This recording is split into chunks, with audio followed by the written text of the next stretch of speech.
Bab 2036. Ya, abaikan saja. Brandon mengiyakannya. Orang itu sama sekali tidak berusaha. Dia bahkan tidak meneleponmu sendiri untuk memohon padamu. Kamu jangan sampai mengalah. Aku tahu. Dewi memasuki ruangan dan melemparkan tas perhiasan itu padanya. Pergilah.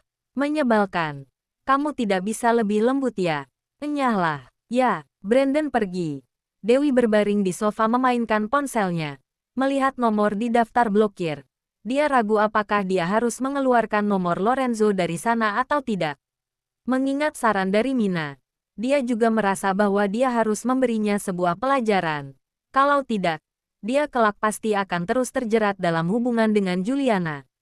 Namun, kalau dia tidak mengeluarkan nomornya dari daftar blokir, bagaimana dia bisa menjelaskannya? Lebih baik dia keluarkan dulu. Dengarkan penjelasannya. Juga dengarkan dia menangis, memohon dengan rendah hati untuk mendapatkan pengampunannya. Memikirkan sampai sana, Dewi pun mengeluarkan nomor telepon Lorenzo dan Jasper dari daftar nomor yang diblokir. Kemudian, dia sengaja mematikan nada dering telepon, meletakkan ponselnya di samping, dan pergi mandi. Bahkan kalau dia meneleponnya, dia juga tidak akan menjawab. Dia akan membuat bajingan itu cemas, khawatir dan resah. Ya, seperti itu. Segera, Dewi selesai mandi dan keluar dari kamar mandi, matanya yang besar dan penuh energi menatapi ponselnya. Sekarang layarnya gelap, tidak tahu barusan ada panggilan masuk atau tidak. Harusnya ada. Untuk apa dia memedulikannya? Biarkan saja dia terus panik. Dewi duduk di depan meja rias dan mengoleskan obat pada dirinya sendiri. Tapi, dia mengoleskan obatnya sambil melihat ponselnya. Tidak ada pergerakan sama sekali. Mungkin tadi dia telepon. Tidak diangkat. Jadi sekarang dia marah. Sudahlah. Beri dia sedikit pelajaran saja sudah cukup. Sekarang sudah bisa beri dia kesempatan untuk memohon. Dewi bangkit berdiri untuk mengambil ponselnya. Kemudian membuka layarnya. Ternyata satu panggilan yang tidak terjawab pun tidak ada. Dia tercengang. Pria itu. Apa dia tidak tahu bahwa dia telah mengeluarkannya dari daftar blokir? Mungkin dia kira dia masih diblokir, jadi dia tidak menelepon. Hati Dewi tiba-tiba menjadi bingung. Dia mulai memikirkan bagaimana caranya supaya dia tahu bahwa dia sudah tidak diblokir. Saat sedang berpikir, ponselnya tiba-tiba berdering. Hati Dewi bergetar. Dia melihat ke layar dengan gembira. Bukan Lorenzo, tapi Jasper. Dia merasa sedikit kecewa, tetapi dia masih mengingatkan dirinya bahwa mungkin si Lorenzo sialan itu menggunakan ponsel Jasper untuk mengujinya. Memikirkan hal ini, dia menelan seteguk air liur, membenarkan postur tubuhnya, dan menjawab teleponnya, berpura-pura bersikap dingin. Halo, Nona Dewi. Terima kasih Tuhan. Akhirnya teleponku tersambung. Jasper sangat bersemangat. Apa Nona baik-baik saja? Di mana Nona sekarang? Aku sangat baik, Dewi berkata dengan dingin. Kalau soal di mana aku tidak perlu memberitahumu. Itu, di ujung lain telepon. Jasper menatap Lorenzo dengan takut. Wajah Lorenzo muram. Matanya dipenuh api. Tetapi dia masih mencoba yang terbaik untuk menahan diri dan memberi isyarat. Nona Dewi jangan marah. Kejadian sebelumnya adalah kesalahpahaman, Tuan. Kamu tidak perlu menjelaskannya padaku. Aku tidak ingin mendengarnya. Dewi menyela Jasper dan berkata dengan dingin. Apa ada hal lain? Kalau tidak, aku akan menutup telepon. Nona Dewi jangan seperti ini. Tuan sangat mengkhawatirkanmu. Sebelum Jasper selesai berbicara, Dewi sudah menutup teleponnya. Bajingan. Kalau ingin menjelaskan, apa dia tidak bisa menjelaskannya sendiri? Masa perlu anak buah yang menjelaskannya untuknya? Tidak tulus. Wanita sialan. Temperamennya buruk sekali. Lorenzo sangat marah. Dia sangat suka marah. Kalau begitu biarkan saja dia marah. Tidak perlu meneleponnya lagi. Suka-suka dia saja. Tuan, jangan marah. Tadi kamu begitu rendah hati untuk apa? Lorenzo memarahinya lagi. Sampai bilang aku sangat mengkhawatirkannya segala. Seolah-olah aku sedang memohon padanya. Aku tidak melakukan kesalahan apapun. Ya, tapi bicara saja tidak bisa. Apa gunanya aku mendidikmu? Keluar. Bab 2037. Jasper merasa sangat tidak berdaya. Tuannya tidak punya tempat untuk melampiaskan amarahnya. Jadi hanya bisa melampiaskannya padanya. Pokoknya, tidak peduli apapun yang dia katakan, dia selalu bisa menemukan sesuatu yang salah. Dia hari ini sudah sangat berhati-hati, tapi masih saja kena omel. Melihat situasinya, mereka berdua tidak akan bisa berbaikan dalam waktu dekat. Kalau begini terus, takutnya Tuan setiap hari akan marah-marah. Kalau begitu semua orang tidak akan tahan. Memikirkan hal itu, Jasper pun menelepon Sony. Kak Jasper, apa kamu sudah menemukan Nona Dewi? Belum, kami sudah menemukan rumah sakit yang pernah dikunjungi Nona Dewi sebelumnya. Pihak rumah sakit tidak tahu alamat tempat tinggalnya. Tapi aku tahu alamat panti asuhan. Aku yakin kami akan bisa segera menemukan Nona Dewi. Perintah dari Tuan adalah lindungi secara diam-diam. Jangan sampai Nona Dewi tahu. Tapi kamu juga harus mengawasi setiap gerak-gerik di sana. Kalau ada situasi apa, segera laporkan padaku. Ya, aku mengerti. Selesai telepon, Jasper membaca lagi berita terbaru. Keluarga Henderson benar-benar punya 1000 akal. Terakhir kali, Juliana dipermalukan dan diserang di perjamuan makan. Juga dipublikasikan oleh media. Ditambah beberapa foto ambigu, mengatakan bahwa Lorenzo menyelamatkannya. Sekarang gawatlah sudah. Kalau Dewi melihat berita-berita ini, tidak tahu seberapa marahnya dia nanti. Namun, kali ini Tuan telah bertekad untuk membereskan 3 keluarga besar. Jadi demi tidak merusak rencana besar, harus bersabar. Tetap harus menahan diri bersabar. Bajingan, pergi mati saja.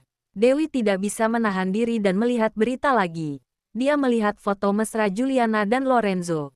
Juga adegan penyelamatan yang disebut dalam berita. Dia rasanya mau meledak. Dewi awalnya masih mengira dia telah salah paham dengan Lorenzo. Tetapi sekarang tampaknya ini bukan salah paham. Dia sudah marah sampai kabur.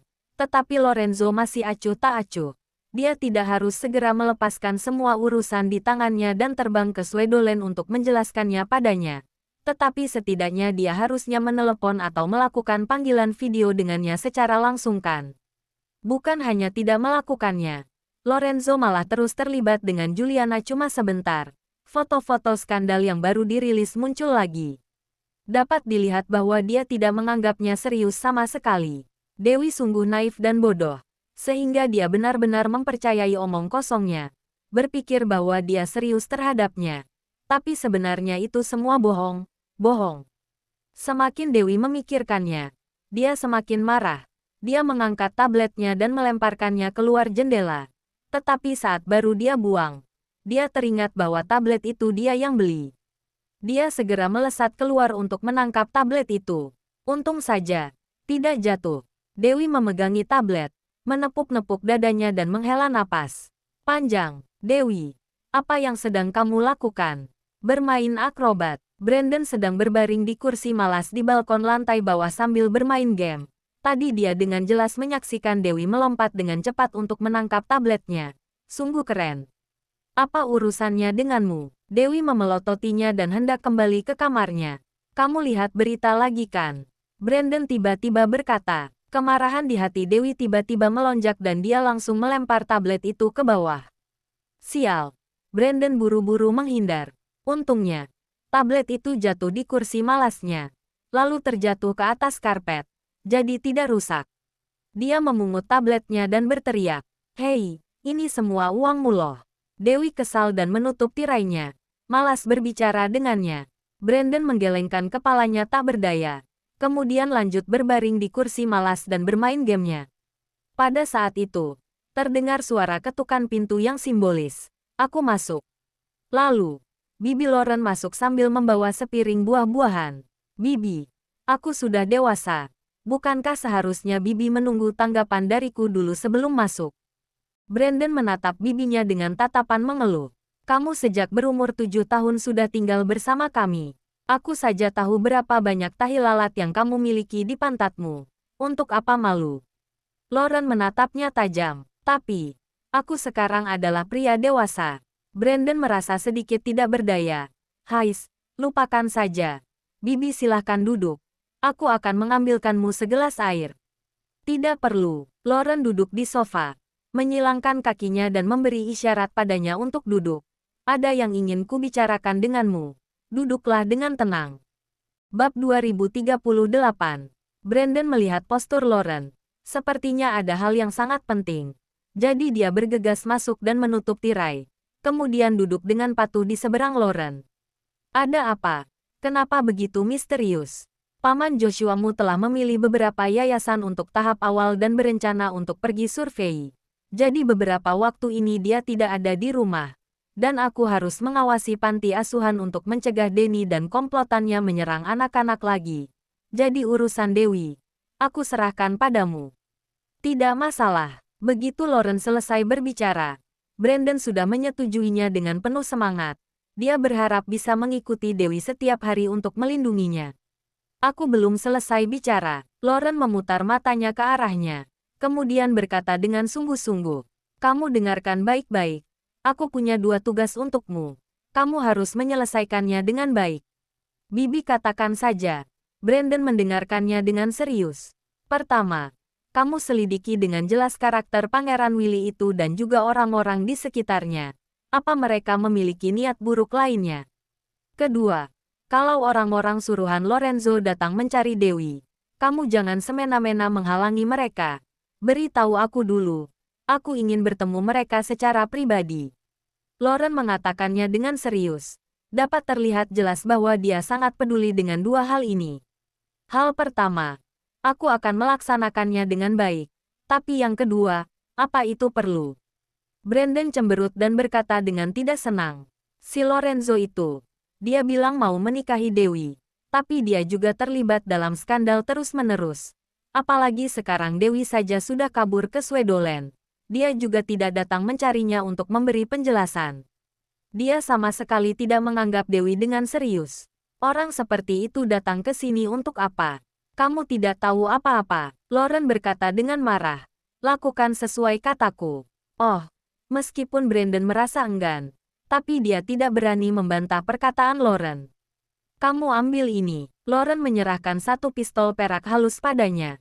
Kalau terjadi sesuatu, kamu bisa menggunakannya untuk melindungi diri. Tapi, aku tidak pandai menembak. Brandon mengambil pistolnya dan berkata dengan lemah. Selain itu, aku belum pernah membunuh sebelumnya. Aku takut. Kamu ini laki-laki atau bukan? Lauren menatapnya dengan kesal. Kamu sudah ikut kami selama bertahun-tahun. Kenapa tidak ada kemajuan sama sekali? Jangan memarahinya. Pada saat itu, Yoshua masuk dan berkata dengan nada protektif. Dia tidak dilahirkan untuk memegang senjata, tapi untuk menggunakan komputer. Kamu malah bersikeras memaksanya. Ini karena kamu yang memanjakannya. Lauren memelototi Yoshua. Aku akan kembali ke kamar untuk istirahat. Kalian ngobrol saja. Lauren menunjuk Brandon. Ingat kata-kataku. Iya, Brandon menjawab dengan enggan. Kamu harus mendengarkan apa yang dikatakan bibimu. Kamu harus menjaga Dewi dengan baik. Tapi kamu juga harus melindungi dirimu sendiri. Sikap Yoshua pada Brandon jelas lebih penuh kasih sayang.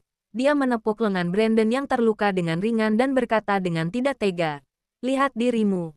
Bagaimana kalau peluru itu bukan mengenai lenganmu, tapi mengenai tubuh atau kepalamu? Aku tidak terlalu memikirkannya saat itu. Aku melihat Dewi dalam bahaya. Lalu aku pun dengan refleks maju melindunginya. Kata Brandon sambil tersenyum. Ada banyak cara untuk menyelamatkan orang. Kamu tidak harus menggunakan tubuhmu untuk menghadang peluru. Yoshua mengerutkan kening dan memandangnya. Nyawa Dewi adalah nyawa. Nyawamu juga nyawa. Kalian berdua sama-sama keluargaku. Aku tidak ingin sesuatu terjadi pada salah satu dari kalian. Itu berbeda. Nyawa Dewi jauh lebih penting daripada nyawaku. Hehehe. Brandon berkata tanpa sadar. Tidak boleh berkata seperti itu. Yoshua tiba-tiba berkata dengan tegas. Kalian berdua sama. Tidak ada yang lebih penting dari yang lain. Kamu harus melindunginya. Tapi juga harus mencintai dirimu sendiri. Brandon jarang melihatnya terlihat begitu serius. Dia merasa sedikit terkejut dan dengan cepat mengangguk. Ya, aku mengerti. Yoshua tidak mengatakan apa-apa lagi. Hanya menepuk pundaknya. Kemudian berbalik dan pergi. Saat sudah sampai di pintu, dia tiba-tiba teringat sesuatu dan kembali berpesan. Pistol yang diberikan Bibi Lauren adalah senjata khusus yang kita buat. Kamu bawa setiap saat untuk melindungi Dewi. Juga bisa untuk melindungi dirimu sendiri. Siap, Paman Yoshua. Bab 2039. Keesokan harinya, setelah sibuk seharian, Brandon akhirnya selesai menyiapkan semua bahan obat, peralatan medis, dan plasma darah yang dibutuhkan Dewi. Sore harinya, Dewi mulai mengoperasi Lacey. Brandon dan Lauren di samping membantunya. Setelah lebih dari 3 jam, operasi akhirnya berhasil diselesaikan. Dewi melepas masker, menyeka keringatnya dan mengumumkan, amati selama 24 jam. Kalau tidak ada keadaan darurat, maka operasinya dapat dikatakan berhasil. Aku bisa bergiliran menjaganya. Kamu istirahatlah. Lauren mendesak Dewi. Aku mandi dulu. Lalu aku harus menemui Willy. Dewi pergi dengan tergesa-gesa. Brandon ingin mengikutinya. Tapi Lauren berkata, hari ini biarkan saja. Lacey harus dijaga. Selain itu, dilihat dari situasi hari ini, Dewi tidak akan membiarkanmu mengikutinya. Baiklah, kalau begitu lain kali. Selesai mandi, Dewi mengemudikan mobil pick-up tuanya ke kafe Grapes. Pemiliknya sedang membawa anjingnya jalan-jalan di sekitar. Ketika melihat Dewi datang, dia melambai dan menyapanya dari kejauhan. Pria tampan itu sedang menunggumu. Dewi melambai padanya dan memarkirkan mobilnya di depan, lalu turun dari mobil dan masuk ke dalam kafe. Hari ini Robin membawa biji kopinya sendiri, menggilingnya menjadi bubuk dan membuat beberapa cangkir kopi yang harum. Satu ruangan dipenuhi oleh aroma harum dari kopi itu. Mencium aroma ini, rasa lelah jadi hilang. Dewi mencium aromanya. Dirinya merasa sangat nyaman. Hari ini pasti sangat melelahkan. Willy menatapnya dengan lembut. Matamu sampai merah. Operasi selama 5 jam berturut-turut. Rasanya memang sedikit lelah. Dewi menggosok ruang di antara alisnya. Maaf membuat kalian menunggu. Tidak apa-apa. Aku tahu kamu sibuk. Jadi hari ini aku sengaja datang lebih telat. Willy menyerahkan handuk panas padanya. Kompres matamu. Harusnya akan lebih enak. Terima kasih. Dewi mengambil handuk panas itu dan mengompres matanya yang kering. Dalam sekejap, rasa lelahnya sudah lebih berkurang. Siapkan makanan untuk Dewi. Willy memerintahkan Robin. Masak saja mie tradisional yang sederhana. Harus yang ringan dan cepat. Siap. Akan segera aku siapkan. Robin segera pergi menyiapkannya. Robin sudah bisa memasak mie tradisional. Dewi menutup matanya dan bertanya dengan rasa penasaran. Sangat mudah. Dipelajari saja pasti bisa. Willy tersenyum pelan. Kamu malam ini belum makan kan? Pasti lambungmu merasa tidak enak. Jangan minum kopi. Minum air hangat dulu. Nanti setelah makan baru minum kopi. Ya, selesai Dewi mengompres matanya. Sudah ada segelas air hangat di depannya. Setelah meminumnya, lambungnya terasa jauh lebih enak. Segera, Robin membawakan semangkuk mie tomat dan telur. Ia tersenyum malu. Tomat dan telur bahan yang selalu ada di setiap kulkas dapur modern. Mie-nya aku buat sendiri dengan tepung. Tapi tidak ada daun bawang di sini. Semoga Nona tidak keberatan untuk memakannya. Sudah sangat baik. Dewi mencicipinya dan tidak bisa menahan diri untuk mengaguminya. Enak sekali. Terima kasih Robin. Baguslah kalau Nona menyukainya. Robin tersenyum dan berdiri di belakang Willy. Dewi benar-benar sudah lapar. Sebenarnya dia dari siang belum makan. Dia menjaga Lacey sepanjang waktu. Melakukan berbagai pemeriksaan dan persiapan praoperasi. Dia sangat sibuk hingga tidak punya waktu untuk minum air. Jadi baginya, semangkuk mie ini sangat berharga. Willy terus menatapnya dengan lembut, menunggunya selesai makan. Lalu perlahan, menyerahkan tisu padanya. Terima kasih. Dewi menyeka mulutnya. Willy memandangi keringat yang menetes dari dahinya dan memerintahkan Robin. Turunkan suhu AC-nya 2 derajat. Setengah jam lagi baru kembalikan ke suhu semula. Ya. Robin segera melaksanakannya. Dewi menyeka keringat dari dahinya dan tidak bisa menahan untuk mendesah. Willy, kamu benar-benar lembut, perhatian dan teliti. Kamu adalah pria yang sempurna. Hehehe. Willy tertawa dan tidak bisa menahan diri untuk mendesah dengan suara pelan. Sayangnya, kamu tidak suka. Hah, apa kamu bilang? Dewi tidak mendengar kata-katanya dengan jelas. Tidak apa-apa, Willy berkata dengan lembut. Sekarang kamu sudah kenyang. Sudah bisa minum kopi. Bab 2040. Ya, Dewi menyesap kopinya dan memuji berulang kali. Enak sekali. Hehehe. Mata Willy penuh dengan rasa memanjakan. Kamu kelak harus ingat. Bagi orang yang tidak terbiasa minum kopi sepertimu, saat perut kosong harus minum lebih banyak air hangat. Setelah makan baru boleh minum kopi. Kalau tidak, bisa melukai lambung. Oke, Dewi mengangguk berulang kali. Apa kamu sudah melakukan pemeriksaan hari ini? Sudah. Robin segera menyerahkan berbagai laporan pemeriksaan pada Dewi. Dewi membaca laporan itu dengan teliti dan mengerutkan kening dengan erat. Benar kan? Kamu telah diracuni oleh seseorang. Orang-orang itu benar-benar kejam. Mereka ingin membunuhmu. Sebenarnya, aku sudah lama terbiasa. Willy justru lebih tenang. Aku baru berusia 5 tahun. Ketika mereka pertama kali melakukannya. Pada usia 5 tahun. Dewi sedikit emosional. Bajingan-bajingan itu. Dulu aku sebenarnya sangat sehat. Tapi sejak saat itu, aku pun mulai duduk di kursi roda. Willy tersenyum pahit. Aku pikir dengan begitu, mereka akan melepaskanku. Tapi setengah tahun yang lalu, mereka mulai mengincarku lagi. Maksudmu keracunan yang terakhir itu? Dewi merasa sangat marah. Sekarang kamu sudah bukan ancaman bagi mereka lagi. Kenapa mereka masih seperti itu? Awalnya memang bukan ancaman. Willy menghela napas. Selama ini aku sudah bersikap lebih rendah hati. Karena tidak ingin menarik perhatian mereka dan menimbulkan masalah.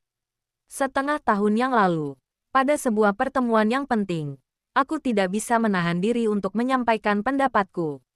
Yang Mulia Raja sangat memujiku. Kemudian orang-orang itu mulai memandangku sebagai duri dalam daging. Setengah tahun ini, mereka telah menggunakan segala macam cara untuk membunuh Yang Mulia. Kasihan Yang Mulia tidak memiliki orang yang bisa diandalkan. Kesehatannya juga buruk, jadi tidak dapat menghadapi mereka secara langsung. Makanya dia berkeliaran di luar dan tidak berani kembali. Robin sangat emosional. Saat berbicara matanya memerah. Robin, kamu terlalu banyak bicara. Willy menegur dengan tidak senang. Ya, Robin dengan cepat tutup mulut, menundukkan kepalanya dan mundur ke samping. Jangan khawatir, aku pasti akan menyembuhkan kakimu. Dewi juga merasa prihatin pada Willy. Tunggu kamu sembuh. Kamu pulang berdiri dengan kedua kakimu. Biar mata sekelompok bajingan itu buta. Willy tertawa. Mendengarmu bicara sungguh menyenangkan. Hehehe. Agak kasar. Maaf. Dewi menggaruk kepalanya karena malu. Tidak masalah baginya untuk bersikap kasar di depan orang lain. Tapi Willy selalu terlihat begitu mulia, anggun dan sopan. Jadi dia merasa sedikit malu bersikap kasar di depannya. Dewi, lebih baik kamu pulang dan istirahat lebih awal saja. Willy selalu memikirkannya terlebih dahulu. Masalah kakiku ini tidak buru-buru. Jangan sampai kamu kelelahan. Lukamu masih belum sembuh. Malam ini memang sudah tidak sempat untuk mengobatimu. Dewi melihat jam tangannya. Masalahmu akan memakan waktu. Harus diobati perlahan-lahan. Apa perlu menetap di rumah sakitmu? Robin bertanya. Aku tidak punya rumah sakit. Dewi berkata sambil mengerutkan kening. Hari ini demi mengoperasi lesi. Jadi untuk sementara menyiapkan ruang medis dadakan. Peralatan medis dasarnya sih cukup. Tapi tempatnya agak kecil. Tidak masalah. Kami bisa mengatur bawahan kami untuk tinggal di tempat lain. Robin segera berkata. Nona Dewi, sejujurnya, orang-orang itu sekarang sedang mencari pangeran kemana-mana. Kami juga tidak bisa menetap di rumah sakit luar untuk perawatan jangka panjang. Jadi bisakah Nona? Jangan mempersulit Dewi, kata Willy dengan suara rendah. Tidak apa-apa. Robin memikirkannya dengan menyeluruh. Dewi berpikir sejenak dan berkata, aku tidak tinggal sendirian di sini. Jadi aku harus kembali dan mendiskusikannya. Besok pagi aku akan meneleponmu. Tidak perlu. Aku tidak ingin merepotkanmu. Willy sangat tegas. Aku bisa beli villa terdekat dan membangun ruang medis sendiri. Jadi kamu tinggal datang saja setiap hari. Tapi, kamu perlu memberitahu kami peralatan medis dan obat-obatan apa yang perlu dibeli. Jangan lupa, like, komen, dan subscribe. Ya, terima kasih untuk semuanya yang sudah subscribe, like, dan komennya. Tunggu terus kelanjutannya. Ya.